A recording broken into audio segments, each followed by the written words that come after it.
নমস্কার, আপনারা দেখছেন বাংলা ভারত। আপনাদের সঙ্গে রয়েছি আমি অহনা। প্রথমে যে গুরুত্বপূর্ণ খবরের দিকে নজর রাখবো। কলকাতায় মিলল ব্রিটেনের নতুন করোনা স্ট্রেন। সূত্রের খবর, কলকাতা মেডিকেল কলেজের এক স্বাস্থ্যকর্তার ছেলের শরীরেই মিলেছে এই ভাইরাস। গত 20 ডিসেম্বর বিমানে, আপনাদের জানিয়ে রাখবো, গত 20 ডিসেম্বর বিমানে করে সে কলকাতায় ফিরেছিল। এয়ারপোর্টে তার করোনা পরীক্ষা হলে তার রিপোর্ট পজিটিভ আসে। যদিও কোনো উপসর্গ তার ছিল না, এমনটাই সূত্র মারফত জানা যাচ্ছে। এরপর তাকে এয়ারপোর্ট থেকে মেডিকেল কলেজের আইসোলেশন বিভাগে নিয়ে যাওয়া হয়। আপাতত সেখানেই চিকিৎসাধীন তিনি। আপনাদের আরও একবার জানিয়ে রাখবো, এই মুহূর্তে সবচেয়ে গুরুত্বপূর্ণ খবর, কলকাতায় এবার ব্রিটেনের নতুন করোনা ভাইরাসের স্ট্রেন। এবং জানা যাচ্ছে যে কলকাতা মেডিকেল কলেজের এক স্বাস্থ্যকর্তার ছেলের শরীরেই মিলেছে এই ভাইরাস। গত 20 ডিসেম্বর বিমানে করে কলকাতায় আসে সে। এয়ারপোর্টে তার করোনা পরীক্ষা করা হলে রিপোর্ট পজিটিভ আসে। যদিও তার শরীরে কোনো উপসর্গ ছিল না, এমনটাই কিন্তু জানা যাচ্ছে। এরপর তাকে এয়ারপোর্ট থেকে মেডিকেল কলেজের আইসোলেশন বিভাগে নিয়ে যাওয়া হয়। আপাতত সেখানেই চিকিৎসাধীন তিনি।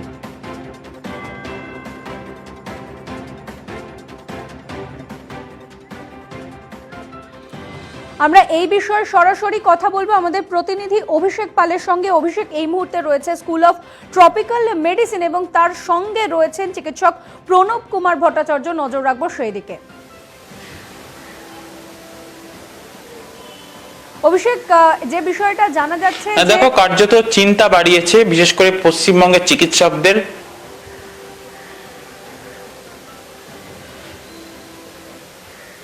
অভিষেক, তুমি যেমনটা বলছিলে।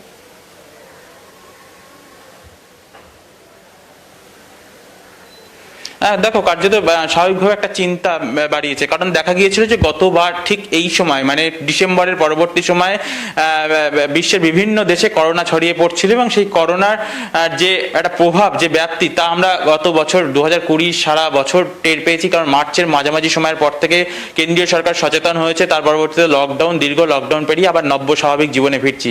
ইতিমধ্যেই ব্রিটেনের যে স্ট্রেন, এমনকি আমেরিকাতেও সেই স্ট্রেনের কিছুটা প্রভাব বিস্তার করেছে। তো সেই নয়া স্ট্রেন কিন্তু ইতিমধ্যেই পশ্চিমবঙ্গে ঢুকে গেছে। ভারতবর্ষে ইতিমধ্যে 20 জনের দেহে সেই স্ট্রেন শনাক্ত করা গেছে। তাদের বেশ কিছুজন সাধারণ মানুষের মধ্যেও মিশে গিয়েছেন বলে চিন্তা বাড়িয়েছে স্বাস্থ্য কর্তাদের। এবং তার পাশাপাশি এই রাজ্যেও কিন্তু আমরা যথেষ্ট একটা সিঁদুরে মেঘ দেখছেন চিকিৎসকরা, কারণ ইতিমধ্যেই যে যুবকের দেহে স্ট্রেন পাওয়া গিয়েছে তিনি মেডিকেল কলেজের আইসোলেশন বিভাগে ভর্তি আছেন। তো এইটা নিয়ে রাজ্যের মানুষের বা রাজ্যের চিকিৎসকরা কতটা আতঙ্কিত, কি মনে করছেন, সাধারণ মানুষের কি কি করণীয়, গোটা বিষয় নিয়ে আমরা কথা বলবো। আমরা রয়েছি স্কুল অফ ট্রপিক্যাল মেডিসিনে, সেখানে আমাদের সঙ্গে রয়েছেন প্যাথোলজি বিভাগের প্রফেসর ডক্টর প্রণব কুমার ভট্টাচার্য। ডাক্তারবাবু, বাংলা ভারতে প্রথমত স্বাগত। এই যে নয়া স্ট্রেন, ব্রিটেন থেকে সদ্য আসা এক যুবকের দেহে ধরা পড়েছে। সে 20 ডিসেম্বর কলকাতা বিমানবন্দরে অবতরণ করেন এবং তার পরবর্তীতে তিনি আইসোলেশনে ভর্তি হন, কারণ যে নমুনাতে স্ট্রেন ধরা পড়েছে। এইটা কতটা আতঙ্কের? কারণ বলা হচ্ছে এই স্ট্রেন ব্যাপকভাবে সংক্রামক, করোনার ভাইরাসের যে সংক্রমণ একটা রেট ছিল তার থেকে, কি বলবেন? দেখুন, করোনা ভাইরাসের যে নতুন স্ট্রেনটা, সেটা প্রথম ব্রিটেনে ধরা পড়ে এবং এই স্ট্রেনটার নাম হচ্ছে, যে মিউটেশন হয়েছিল, সেই মিউটেশনটা হচ্ছে VUI 202012/01। এই মিউটেশনটা বেসিক্যালি ডিটেক্টেড হয়েছে ব্রিটেনে। এবং এছাড়াও এতে 17টা আরও মিউটেটেড চেঞ্জ রয়েছে। পার্টিকুলারলি যে মিউটেশনটা মোস্ট ইম্পর্ট্যান্ট সেটা হচ্ছে N501Y। এটা স্পাইক প্রোটিন যেটা আছে, সেই স্পাইক প্রোটিনটার যে বাইন্ডিংটা উইথ দ্য ACE2 রিসেপ্টার, সেটাকে খুব টাইটলি বাইন্ড করে দেয়। এবং এই টাইটলি বাইন্ড করার ফলে ভাইরাসটা খুব সহজে ভেতরে ঢুকতে পারে এবং খুব তাড়াতাড়ি এটা প্রলিফারেটও করতে পারে। 2 নম্বর হচ্ছে যে এই ভাইরাসটার ট্রান্সমিশন রেট কিন্তু প্রচণ্ড হাই। ট্রান্সমিশন রেট মানে ছড়িয়ে পড়া, অর্থাৎ ছড়িয়ে পড়া, একজনের কাছ থেকে আরেকজনের কাছে ছড়িয়ে পড়া, by the touch, by fomites, then by sneezing, কাফিং, এইগুলো দিয়ে খুব সহজে ছড়িয়ে পড়তে পারে। ড্রপলেট ইনফেকশন দিয়ে ছড়িয়ে পড়তে পারে খুব সহজে। এবং অন্যান্য যে ভাইরাল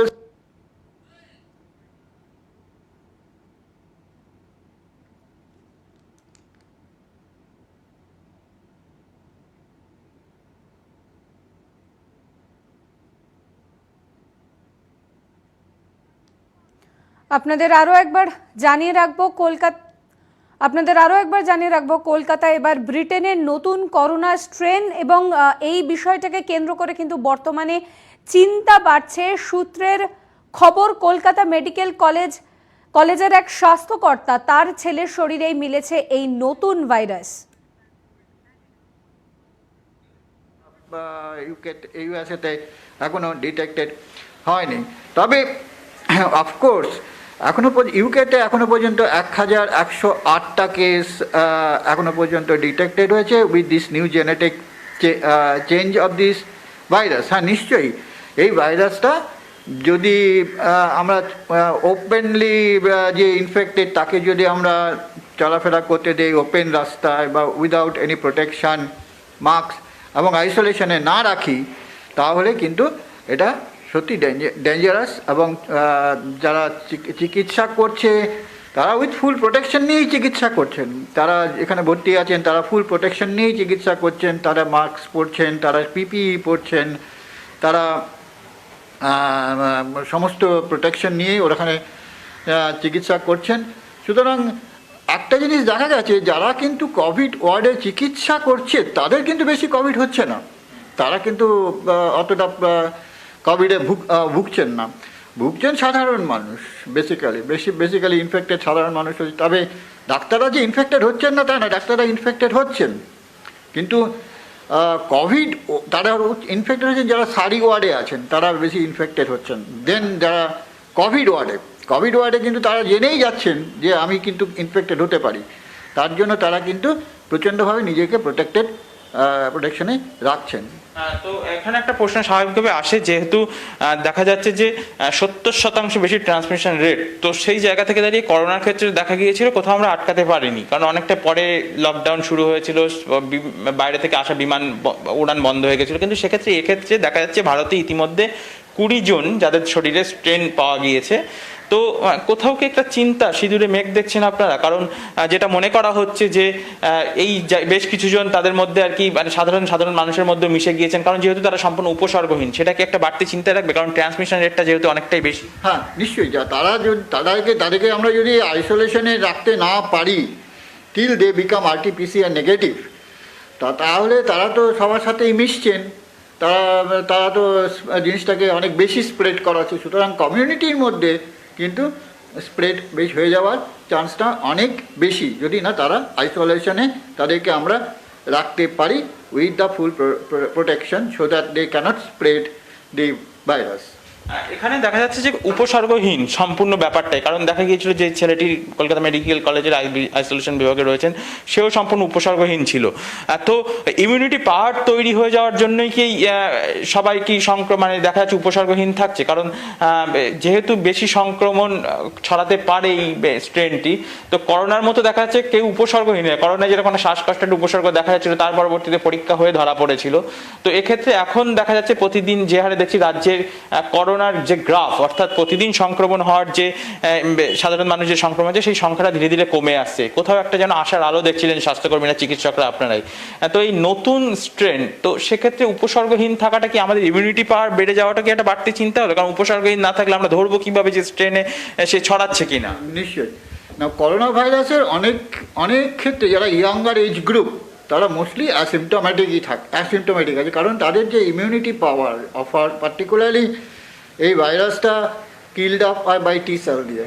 এবং তাদের যে আমাদের যত বয়স্ক মানুষ আছে এবং পার্টিকুলারলি 60 বছরের ওপরে, 2 নম্বর হচ্ছে যারা যাদের কোমরবিডিটিস আছে, যেমন ডায়াবেটিস, হাইপার টেনশন, COPD, তারপরে অ্যাজমা, ডায়ালিসিস পেশেন্ট, এদের ক্ষেত্রে কিন্তু সিমটমসটা খুব আর্লি ডেভেলপ করে। কিন্তু ইয়ঙ্গার এজ গ্রুপে দেখা গেছে যে এমনিও ইয়ঙ্গার এজ গ্রুপ, যদিও কয়েকজন ইয়ঙ্গার এজ গ্রুপ ডাক্তার মারা গেছেন, নো ডাউট, কিন্তু তারা কোভিডে সারি ওয়ার্ডে চিকিৎসা করেই তাদের বেসিক্যালি তারা ইনফেক্টেড হয়েছিল এবং তারা মারা গেছেন। এটা খুব দুঃখজনক ব্যাপার। কিন্তু মেজরিটি অফ গ্রুপ যারা younger age group below 20 to 35-40 মধ্যে, তারা কিন্তু বেসিক্যালি অ্যাসিমটোমেটিক ফর্মেই থাকছেন, কারণ তাদের ইমিউনিটি পাওয়ারটা টু কিল দ্য ভাইরাস তাদের কিন্তু অনেক বেশি। গতকালই দেখেছি স্বাস্থ্য অধিকর্তা তারা কিন্তু প্রেস কনফারেন্স করে একটা নয়া ওয়েভের কথা ধারণা করছেন, কারণ যেহেতু এতটাই সংক্রামক, কোথাও কি বাড়তি সচেতনতা দরকার? সরকারের কি কি করণীয় উচিত, সাধারণ মানুষের কিভাবে সচেতনতা বাড়াবেন এই মুহূর্তে? সাধারণ মানুষের সচেতনতা বলতে প্রথম কথা হচ্ছে যে বেসিক্যালি কোভিড ভাইরাসকে প্রোটেক্ট করার জন্য যেটা আমার দরকার সেটা হচ্ছে যে আমাকে মানে মাস্ক পরতে হবে।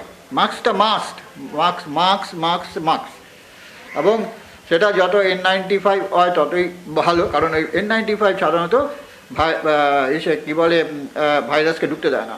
আমি দেখেছি রাস্তাঘাটে লোকের মধ্যে সেই সচেতনতাটা এখনও নেই, তারা মাস্ক পরছেন, কারণ কোনো মাস্ক কানের নিচে ঝোলে, কোনো মাস্ক থুতনির নিচে ঝোলে, এবং মাস্ক ছাড়া তারা ডিফারেন্ট জায়গায় তারা কথাবার্তাও বলছেন, বা ফিজিক্যাল ডিস্টেন্সটা মেনটেন হচ্ছে না ঠিকমতো। 2 নম্বর হচ্ছে যে গ্যাদারিংসের মধ্যে যত না যাবে লোকে, মানে 4-5 জন গ্যাদারিংস একসঙ্গে বসে খেলো, একসঙ্গে বসে ওই করলো, এগুলো বোধহয় বন্ধ করা উচিত। যত এটা নিয়ে সচেতনতা বাড়বে তত বেশি হবে। 3 নম্বর হচ্ছে যে গগলস এবং ফেস শিল্ড, এই তিনটে অ্যানাদার ইম্পর্টেন্ট থিং যেটা কিন্তু প্রিভেন্ট করে to the spread and getting infected by this virus. 4 নম্বর হচ্ছে যে হাত ধোয়াটা হচ্ছে সাবান দিয়ে হাত ধুলেই যথেষ্ট। যেখানে সাবান দিয়ে হাত ধোয়া যাবে না, মানে আমি মুখে হাত দিলাম, নাকে হাত দিলাম, তারপরে আমি সাবান দিয়ে হাত ধুয়ে নিলে, হ্যাঁ, বা কোনো জায়গায় আমি ধরলাম সাবান দিয়ে হাত, ফোমাইটসের মধ্যে ধরলাম, সাবান দিয়ে হাত ধুয়ে নিলে, এগুলো হচ্ছে প্রোটেকশনের সিস্টেম। সুতরাং মাস্ক। 2 নম্বর হচ্ছে maintaining the physical distance between one person to another person, at least 6 feet distance তো মিনিমাম 2 নম্বর। 3 নম্বর হচ্ছে যে যদি সম্ভব হয় হাতে স্যানিটাইজেশনটা দরকার, গগলস, কারণ চোখ দিয়েও অনেক সময় যায়। আর প্রপার ইউজ বলতে আমি বলছি যে মাস্কটা আমি থুতনি নিচে রেখে এই করলাম, এটা কিন্তু মেজরিটি লোকের ক্ষেত্রেই আমি দেখি যে প্রপার ইউজ অফ মাস্কটা ঠিক মতো হচ্ছে না। করোনার পরবর্তীতে প্রায় 10 মাস কেটে গিয়েছে। প্রথমে বলা ছিল ট্রেসিং, টেস্টিং এবং আইডেন্টিফাই করে তাদেরকে আইসোলেট করে দেওয়া। নয়া স্ট্রেনের ক্ষেত্রে যেহেতু সম্পূর্ণ উপসর্গহীন, তো 10 মাসের এই যে আমাদের শিক্ষা, গোটা দেশ, স্বাস্থ্য বিভাগ পুরো একদম লড়াই করেছে, ঝাঁপিয়ে পড়েছে, কোথাও একটা এই মুহূর্তে একটা কোথাও ভারসাম্য বজায় থাকছে করোনার দিন, কারণ এখন দেখা যাচ্ছে যে রিকভারি রেট অনেকটাই বেশি। তো সেই জায়গাতে নয়া স্ট্রেন কি আমরা রুখে দিতে পারবো যদি দ্বিতীয় ওয়েভ আসে? এখন প্রথম কথা হচ্ছে যে এটা তো প্রচণ্ডভাবে ট্রান্সমিশন রেটটা প্রচণ্ড high, more than 70 to 80% transmission rate. আমি যদি সোর্সটাকে আমি যদি আটকে দিতে পারি তাহলে ট্রান্সমিশন রেটটা আর অতটা ট্রান্সমিশন হবে না। 2 নম্বর। 3 নম্বর হচ্ছে যে দেখুন, প্রথম যখন করোনা হয়েছিল মার্চ মাসে, তখন এই একটি লোকই ফার্স্ট ডিটেক্টেড হয়েছিল এবং তার থেকেই র্যাপিডলি spread up করে গেছিলো, কারণ he was not that young boy was not very much conscious about that corona, and we are also not conscious about that infectivity of the corona. তো সেখানে আমি যদি তাকে আমি এদেরকে আইসোলেশনে সেই জন্যই রাখা হয়েছে, যে আইসোলেশনে মেডিকেল কলেজে রাখা হয়েছে তাকে, যতক্ষণ না পর্যন্ত সে নেগেটিভ হচ্ছে ততক্ষণ পর্যন্ত তাকে যদি আইসোলেশনে মেনটেন করা যায় এবং তাকে যদি অন্য কারোর সাথে মিশতে না দেওয়া যায়, তাহলে আমার মনে হয় যে সে প্রবলেমটা অনেকটা সলভ হবে। তবে অ্যাডমিনিস্ট্রেশনকে, আমি আবারও বলবো, অ্যাডমিনিস্ট্রেশনকে কিন্তু খুবভাবে সচেতন হতে হবে যাতে এটা আর স্প্রেড না করে, কারণ আমাদের ওয়েস্ট বেঙ্গলে এখন করোনার ইনফেকশন রেটও কমে গেছে, ডেথটাও কমে গেছে। আমাদের গতকালকে বোধহয় ইনফেকশন রেট ছিল 1244-এর মতো, এবং ডেথ বোধহয় হয়েছিল 30-এর কাছাকাছি, 30 ডেথের মতো হয়েছিল। সুতরাং অনেক কমে গেছে করোনা সেটা। তো সেটা মানুষের সচেতনতা এবং অ্যাডমিনিস্ট্রেশনের হেল্পের জন্যই কমে গেছে। সুতরাং সেই হিসেবে অ্যাডমিনিস্ট্রেশন যদি এখানে খুব স্ট্রেংথেন হয় এবং ঠিকমতো সবাইকে ইনস্ট্রাকশন দেয় মাস্ক পরার জন্য, আমার মনে হয় যে যারা মাস্ক পরবে না তাদেরকে যদি অ্যাডমিনিস্ট্রেশন ফাইন করে, তাদেরকে যদি বেশ কিছু কয়েক হাজার টাকা ফাইন করে, তাকে যদি ঠিক মতো ধরে, মাস্ক না পরা অবস্থায় যদি থাকে, তাহলে আমার মনে হয় খারাপ না ব্যাপারটা। দেখুন, স্বাভাবিকভাবেই কিন্তু একটা জিনিস পরিষ্কার হচ্ছে যে 10 মাস পরে যে করোনার পরবর্তীতে আমরা সচেতন হয়েছি, বা বিশেষ করে অ্যাডমিনিস্ট্রেশন তারা যেভাবে বিষয়টা একটা রুখে দেওয়ার চেষ্টা করেছে, সেখানে নয়া স্ট্রেন বিপজ্জনক, অবশ্যই 70% বেশি তার ট্রান্সমিশন রেট, তা সত্ত্বেও কিন্তু সেটাকে রোখা সম্ভব তখনই যদি তাদের আইসোলেশন করে দেওয়া যায়। কারণ করোনার সময় ছড়িয়ে পড়ার প্রথম কারণ ছিল আইসোলেটেড করা যায়নি প্রথম থেকেই, কারণ বাইরে থেকে আসা বিমান যাত্রীরা সাধারণ মানুষের সঙ্গে মিশে গিয়েছিল, সেখান থেকে করোনা ছড়িয়ে পড়ে বলে চিকিৎসকরা কিন্তু প্রাথমিকভাবে মনে করেছিল। তো এক্ষেত্রে কিন্তু প্রত্যেকজন, যে সমস্ত যাত্রীরা বিদেশ থেকে এসেছেন, বিশেষ করে ব্রিটেন থেকে, লন্ডন থেকে যারা ফিরেছেন, তাদেরকে আইসোলেশন করার চেষ্টা চালানো হচ্ছে, এবং প্রথম থেকেই কিন্তু স্বাস্থ্য অধিকর্তারা সচেষ্ট রয়েছেন যাতে এই নয়া স্ট্রেন বিরাটভাবে দ্বিতীয় ওয়েভ না সৃষ্টি করে। ধন্যবাদ অভিষেক। আপনাদের আরও একবার জানিয়ে রাখবো, ব্রিটেনের নতুন করোনার যে স্ট্রেন, সেই স্ট্রেন এবার কলকাতায়। সূত্রের খবর, কলকাতা মেডিকেল কলেজের এক স্বাস্থ্যকর্তার ছেলের শরীরেই মিলেছে এই ভাইরাস। গত 20শে ডিসেম্বর বিমানে কলকাতায় ফেরে সে। এয়ারপোর্টে তার করোনা পরীক্ষা করা হলে রিপোর্ট আসে পজিটিভ, যদিও তার কোনো উপসর্গ ছিল না, এমনটাই কিন্তু জানা যাচ্ছে। এরপর তাকে এয়ারপোর্ট থেকে মেডিকেল কলেজের আইসোলেশন বিভাগে নিয়ে যাওয়া হয়। আপাতত সেখানেই চিকিৎসাধীন তিনি। রয়েছে আরও খবর, সঙ্গে থাকুন।